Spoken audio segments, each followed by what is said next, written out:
someone say, I need oil, and I'll know their driveway, and I'll say, well, how's the driveway? And they say, well, I can get up there with my four-wheel drive. And I'm like, well, let me tell you something.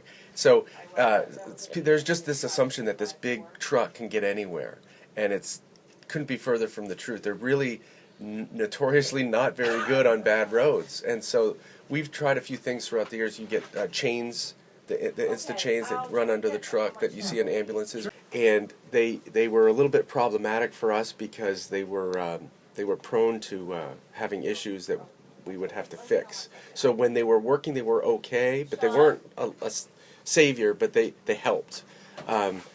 What we've done is the trucks that we have now have locking rear ends, so that that's a big help for us. And so the trucks that we now have will lock up so that you can get to more places more easily.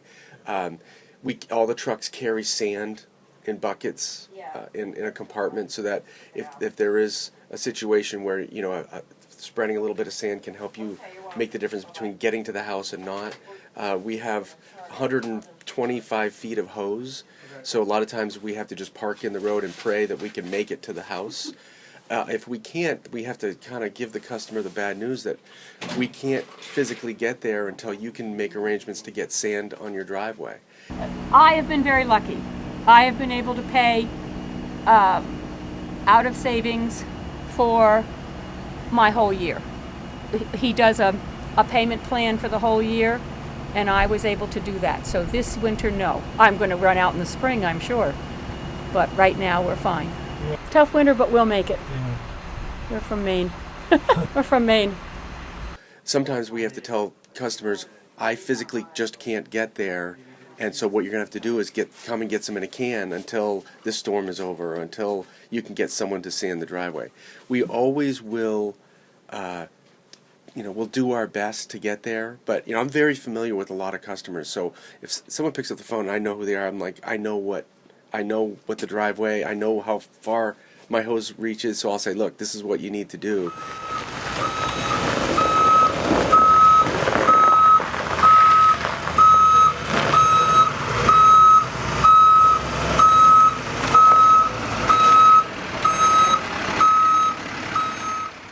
And so usually people will do a pretty good job of making sure that we can get in there. But the reality is there are times where we physically just cannot get into these driveways because, as I was saying, when you go north and west, it gets a lot more hilly. The terrain gets a lot more hilly, and the driveways get a lot more steep and dangerous. So we have to take precaution because my priority... And you say we're a lifeline, and that's true, but I have to weigh that with the safety of my drivers and my equipment. And so it's an oil truck is a $130,000 piece of equipment that I can't just send anywhere, and so I have to weigh that with the fact that somebody is out and desperately needs oil.